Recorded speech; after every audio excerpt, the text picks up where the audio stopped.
அன்பான உறவுகள் அனைவருக்கும் வாழ்த்துக்கள் மற்றும் வணக்கம். இன்றைய சிந்தனை என்னன்னு பார்த்தீங்கன்னா, உயர் நிலைக்கான பயிற்சி. நம்முடைய வாழ்க்கையுடைய நிலை உயர்ந்த நிலை அடைவதற்கான பயிற்சி என்ன என்பதை பற்றி தான் இன்றைய சிந்தனை. அதாவது எல்லாம் வல்ல இந்த பரம்பொருள், இந்த இறை நிலையானது நமக்கு என்ன கொடுக்கணுமோ, அத எல்லாத்துக்குமே உரிய காலத்தில கொடுத்து கொண்டே தான் இருக்குது. அந்த பரம்பொருள், அந்த இறைநிலை இயற்கையாக, பிரபஞ்சமாக, உலகமாக, மக்களாக, உனக்கு உரியவர்களாக, என்னுடைய அறிவாக இருந்து, எல்லாவற்றையும் எனக்குள்ளே இருந்து அழித்துக் கொண்டே தான் இருக்கிறது. ஆனா நாம என்ன சொல்றோம்? இது இல்ல, அது இல்ல, அப்படின்னு சொல்லிட்டு குறைபட்டுக் கொண்டே தான் நாம இருக்கிறோம். எப்ப பார்த்தாலும் இறைவா எனக்கு இது குடு, அது குடு, எனக்கு என் குழந்தைங்களுக்கு இது பண்ணு, அத பண்ணு, என் பசங்கள இப்படி காப்பாத்து, அப்படி காப்பாத்து, அவங்களுக்கு ஒரு நல்ல வேலை வாங்கி கொடு, எனக்கு இந்த வீடு வேணும், வசதி வேணும், சொத்து வேணும், இது வேணும், அது வேணும். எல்லாத்தையும் நாம என்ன பண்றோம்? பிச்சை எடுத்துக்கிட்டே இருக்கோம் இறைவன் கிட்டன்னு சொல்லலாம். கண்டிப்பா. ஏன்னா, இந்த இறைநிலை அம்மாவுடைய வயிற்றுக்குள்ள வந்து இந்த கருவாக நாம் வரும்பொழுது, எப்படி எப்படி அதுக்குள்ள கண்ணு, காது, மூக்கு, எவ்ளோ உறுப்புகள், எத்தனையா கோடி நரம்புகள், 6000 கோடி செல்கள், எத்தனை நரம்புகள், எவ்ளோ ஒரு ஜாயிண்ட்ஸ், எப்படி எப்படியெல்லாம் உள்ள வச்சிருக்காரு இறைவன். எப்படி இதெல்லாம் செய்றாரு? யார் இதெல்லாம் செய்யறது? எல்லாமே நம்முடைய இறைவன் தானே. இறைவன் எவ்வளவு அழகா நமக்கு தேவையானதெல்லாம் செஞ்சிருக்காரு. ஒரே ஒரு கண்ணு, இந்த கண்ண பாதுகாக்கிறதுக்கு ஒரு இமை. என்ன அழகு இல்ல? இந்த கண்ணு வந்து அம்மா வயித்துக்குள்ள இருக்கும்பொழுது, இந்த கண்ண இமை எப்படி பாதுகாத்திருக்கும்? கண்ண கெட்டியா மூடியிருந்தா தான் அதுக்குள்ள அந்த தண்ணியே போகாது. பனிக்கூடத்துக்குள்ள தான் நம்ம நீந்திட்டு இருக்கோம். எப்படியெல்லாம் இறைவன் யோசிக்கிறாரு. ஆனா நாம என்ன சொல்றோம்? எனக்கு இது இல்ல, அது இல்ல, இது இல்ல. இதையே தான் நம்ம இறைவன் கிட்ட கேட்டுட்டே இருக்கோம். பிச்சை எடுக்கணும்னு சொல்றாரு. குற்றவாளி பாவி என்று யாரும் இல்லை உலகினில். குறைகளுக்கு காரணமே பழைய சமுதாயம். கற்றிடுவோம் புதிய கல்வி. அதுதான் உயர்நிலைக்கான பயிற்சி. கற்றிடுவோம் புதிய கல்வி. உற்ற செல்வம், உடல் உழைப்பு, அறிவு இவை கொண்டு உலகிற்கு உதவி அருள் தொண்டாற்றி மகிழ்வோம். மற்றவரை எதிர்பார்த்தல் கையேந்தல் வேண்டாம். மற்றவரை எதிர்பார்க்காதீங்க. கையேந்தல் வேண்டாம். பிச்சை எடுக்காதீங்க.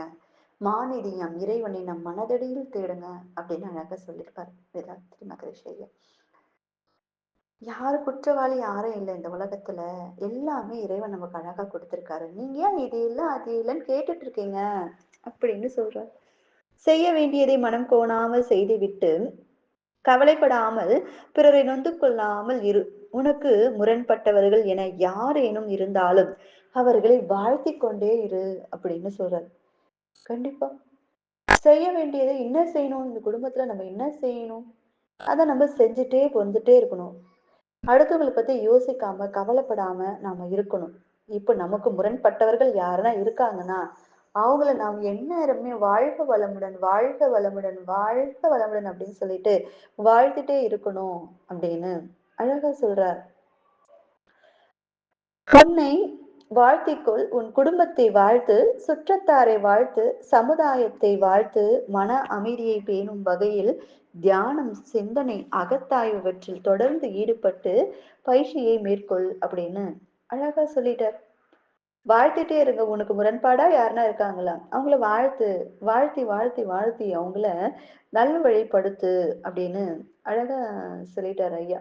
நம்ம குடும்பத்துல இருக்கிற ஒவ்வொருவர்த்தையும் நினைச்சு, நினைச்சு, நினைச்சு வாழ்த்தணும் அப்படின்னு தொடர்ந்து அழகா வாழ்த்திட்டு வந்துட்டே இருக்கணும் அப்படின்னு சொல்லிக் கொடுக்காரு. இந்த மாதிரிதான் நம்ம ஒவ்வொருவரையும் நம்ம எதிரியை கூட வாழ்த்தலாம் அப்படின்னு சொல்லி கொடுத்துருக்கு. அதுக்கு தொடர்ந்து என்ன செய்யணுமா? உடற்பயிற்சி செய்யணும், தவங்கள் செய்யணும், சிந்தனை செய்யணும், அகத்தாய்வு செய்யணும்னு சொல்லியிருக்கார். இவ்வாறு ஒட்டுமொத்தமான வாழ்க்கை பயிற்சியை கைக்கொண்டால் வேறு எந்த ஞானமும் வேண்டாம்.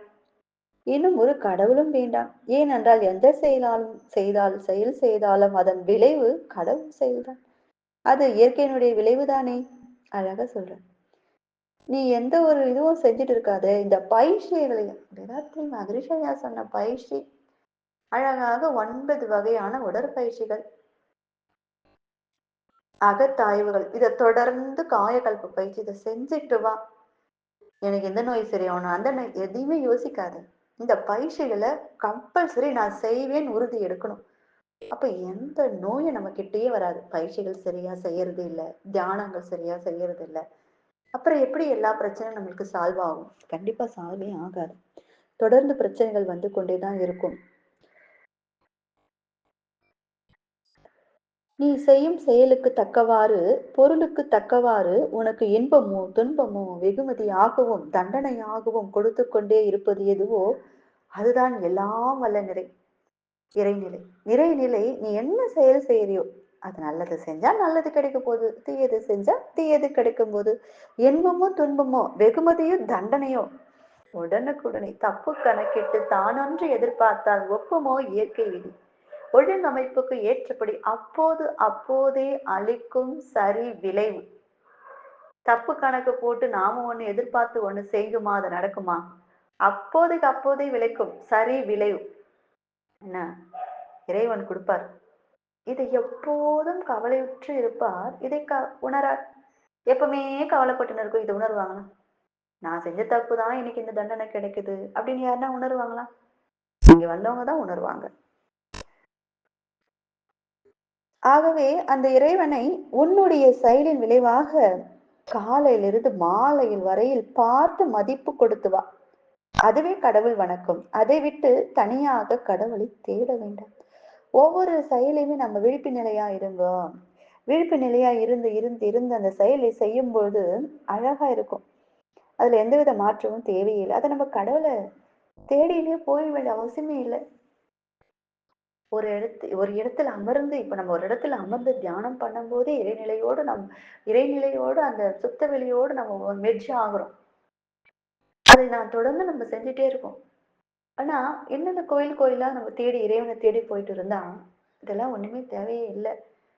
அமர்ந்த இடத்து அங்க ஒரு போன ஒரு ஆற்றல் கிடைக்கும். ஆனா அமர்ந்த இடத்திலேயே நாம் இறைவனை நம்முள் கடவுள் உள் கடந்து போனால் நம்முள்ளே இறைவன் அழகாக ஜோதியாக அருட்பெருஞ்சோதியாக அறிவாக திகழ்கிறார் என்பதை நாம் உணர்ந்து கொள்ள முடியும். ஞானமானது நம் நாட்டில் பிறந்துதான். துறவு என்றது தத்துவம் இங்கே ஜனித்ததுதான். ஆனால் அது குழப்பப்பட்டு இருக்கிறது. துறவு என்றால் எல்லாவற்றையும் விட்டு எங்கேயோ ஓடிப்போய் தவறான கருத்து பரவப்பட்டுள்ளது. இடம் மாறினால் கூட துறவாகி விடுமா என்ன? இப்போ இங்கிருந்து வேற ஒரு இடத்துக்கு வேலைக்கு போறாங்க. அப்போ வேற ஒரு இடத்துக்கு இங்க இருந்து ஆபீஸ்க்கே இப்போ எனக்கு இங்க போட்டிருக்காங்க. திடீர்னு எனக்கு காஞ்சிபுரம் போட்டாங்க. அப்ப நான் இங்கிருந்து அங்க போறேன் அப்படின்னா அது துறவு ஆயிடுமா? நான் இங்கிருந்து தான் அங்க போயிட்டு வரேன். அது எப்படி துறவாக்க முடியும்? அதே மாதிரிதான் இங்க இருந்துகிட்டே அவரு காடு, மலை அங்கெல்லாம் போயிட்டு அது துறவாயிடுமா? கிடையாது. நம்ம குடும்பத்திலே இருந்து எல்லாத்தையும் சமாளிச்சு பற்றெல்லாம் அறுத்து என்ன குடும்பத்தோட இருந்து அதுதான் துறவு அப்படின்னு அழகா சொல்றார். நாம் நம் உள்ளத்தில் ஒவ்வொருவரிடம் நிறைவு வர வேண்டும். நிறைவு நமக்குள்ள தானாகவே வந்து கொண்டே இருக்கணும். எந்த ஒரு செயல் செய்தாலும் இன்று நான் நிறைவு பெற்றேன் இறைவா, இன்று நான் நிறைவு பெற்றேன். நின்றேன், நடந்தேன், பல இடங்கள் தேடி அலைந்தேன். எனக்கு அந்த நிம்மதியே கிடைக்கல. ஆனா உன்னை பார்த்துட்டேன். நீ தான் சொல்லிட்டு உணர்ந்துட்டேன். ஒரு இடத்துல அமர்ந்து நான் வந்து உன்னை உணர்ந்துட்ட பிறகு நான் நிறைவு பெற்றேன் அப்படின்னு அழகா நம்ம ஐயா பாடுவார். உயிருள்ஞாம் எம்முள் உயிர் நலம் பரவுக அருட்பெரும் சிவமே அப்படின்னு வல்லாராயா கூட பாடுவார். எல்லா உயிருக்குள்ளும் நான் தான் இருக்கேன். உனக்குள்ளே நான் தான் இருக்கேன். எனக்குள்ளே நீ தான் இருக்க. அப்புறம் ஏன் ஏன் இந்த மாதிரி எதுக்கு நிறைவு பெற்று வாழுங்க அப்படின்னு அழகா சொல்ற. எந்த ஒரு காரியத்தில் ஈடுபட்டாலும் அளவு ஒன்று முறை ஒன்று என்று வைத்துக் கொள்ள வேண்டும். ஒரு அளவு ஒரு முறை அப்படின்னு வச்சுட்டு ஒவ்வொரு விஷயத்தையும் நீங்க செய்யுங்க அப்படின்னு சொல்றாங்க. இந்த அளவு முறை இவை மீறும் போதுதான் துன்பம் உண்டாயிருது. ஆமா, ஒரு அளவு முறை மீறும் போது துன்பம், ஆசை வரும்போது தடுக்கும் போது அது அறுபடும் போது அதுக்கு நமக்கு சினம். இந்த மாதிரிதான் ஒரு ஒரு அளவு மீறும் போது நம்மளுக்கு அது என்ன ஆகுது? ஒரு துன்பமா ஆகுது.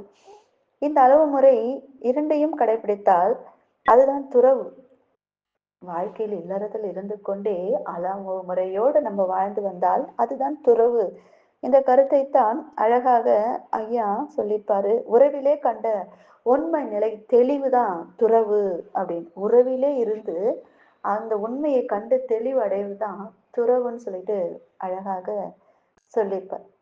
இந்த உயர்நிலைக்கான பயிற்சி எதுவும் இல்லை. ராத்திரி மகிழ்ச்சியான கொடுத்த இந்த பயிற்சிகளை நாம் தவறாமல் செய்து வரும்போது நம்ம வாழ்க்கையில வெற்றியும் மகிழ்ச்சியும் மன நிறைவும் அழகாக பெறலாம். ஒவ்வொரு விஷயத்தில் நம்ம நிறைவு காணணும்.